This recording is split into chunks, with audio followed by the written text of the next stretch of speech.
বাংলাদেশ হুঁশিয়ার, বাংলাদেশ হুঁশিয়ার, হিন্দু সনাতনীদের রক্ত, হিন্দুদের রক্ত। এবার বাংলাদেশি পণ্যকে বয়কট করুন। বাংলাদেশি যারা অতিথিরা এখানে আসছেন তাদেরকে হোটেল দেওয়া বন্ধ করুন। বিশেষ নার্সিংহোমগুলো, যেটা পাকুড়তলা মোড় থেকে শুরু করে মাটিগাড়ায় বড় বড় আইপিএফ এবং বিভিন্ন নার্সিংহোমগুলো যারা বাংলাদেশের টাকায় ফলছে বাড়ছে, সেই সমস্ত নার্সিংহোমগুলো বাংলাদেশিদের চিকিৎসা যাওয়া বন্ধ করুন। এই দাবি নিয়ে আজকের আমাদের এই বিরোধ, এই প্রদর্শন। সনাতনীদের অধিকার নিয়ে আমাদের অঙ্গীকার। যেখানে সনাতনীদের উপর আক্রমণ হবে, আঘাত হবে, মহামঞ্চ আগেও গর্জেছে, এইবার পুনরায় গর্জে উঠবে।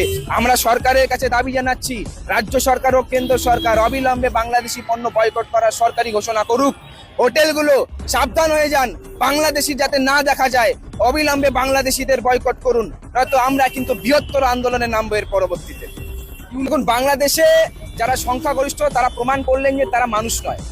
বাংলাদেশ ভারতবর্ষকে অপমান করেছে এবং বাংলাদেশে থাকা সংখ্যালঘু হিন্দুদের সুরক্ষা দিতে পুরোপুরি ব্যর্থ হয়েছে বাংলাদেশের অন্তর্বর্তীকালীন ইউনিসের সরকার।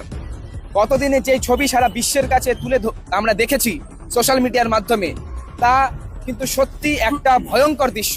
যেভাবে একটা ছেলেকে ভুয়ো একটা অভিযোগ এনে তাকালো, সেখানে যে সমস্ত এক বিশেষ ধর্মের স্লোগান চলছিল, শাউটিং হচ্ছিল, এটা স্পষ্ট যে বাংলাদেশ টোটালটাই পাকিস্তান স্পন্সার্ড এবং চায়না স্পন্সার্ড হয়ে গেছে। এবং যেভাবে হিন্দু নিধন হচ্ছে, হিন্দুদের উপর আক্রমণ হচ্ছে, আমরা সারা বিশ্বের আন্তর্জাতিক মানবাধিকার কমিশনের কাছে প্রশ্ন করছি যে আপনারা এখন কোথায়? কেন আপনারা কোনো প্রশ্ন করছেন না? বাংলাদেশের দিকে আপনারা নজর দিচ্ছেন না।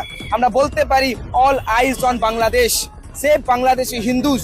এই স্লোগান নিয়ে আজকে আমরা বিক্ষোভ করছি, কারণ বাংলাদেশের প্রতিটা ভাই, প্রতিটা সনাতনী কিন্তু ভারতের রক্ত বংশজ। তারা মরছে মানে আমরাও মরছি। আজ বাংলাদেশ থেকে যে চিত্র দেখা যায় সেটা কিন্তু এই পশ্চিমবাংলার মুর্শিদাবাদ বাংলাও আমরা দেখতে পারি। সুতরাং কোথাও গিয়ে এই বাংলাদেশের প্রভাব কিন্তু পশ্চিম বাংলা পড়তে চলেছে। তাই এই বাংলাদেশের জন্য আমরা দাবি রাখছি যে ভারত সরকার কঠোর পদক্ষেপ গ্রহণ করুক এবং আন্তর্জাতিক মানবাধিকার কমিশন বাংলাদেশের হুঁশিয়ারি দিক এবং বাংলাদেশের এই যে ঘটনা তার নিরপেক্ষ তদন্ত হয়ে দোষীদেরকে কঠোরতম শাস্তি প্রদান করা হোক। এবং खुशखबर भारत भूटान सीमांत शहर आपके जयगांव में खुल चुका है कर्नाटका मैसूर का प्रसिद्ध आदिवासी हक्की पिक्की हर्बल हेयर ऑयल का आउटलेट।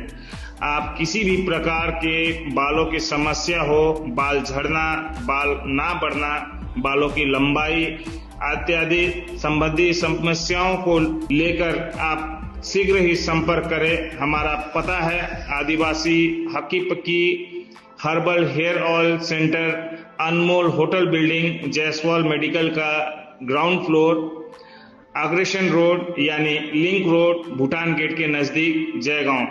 हमें संपर्क करें 7892675160 9950137740। धन्यवाद।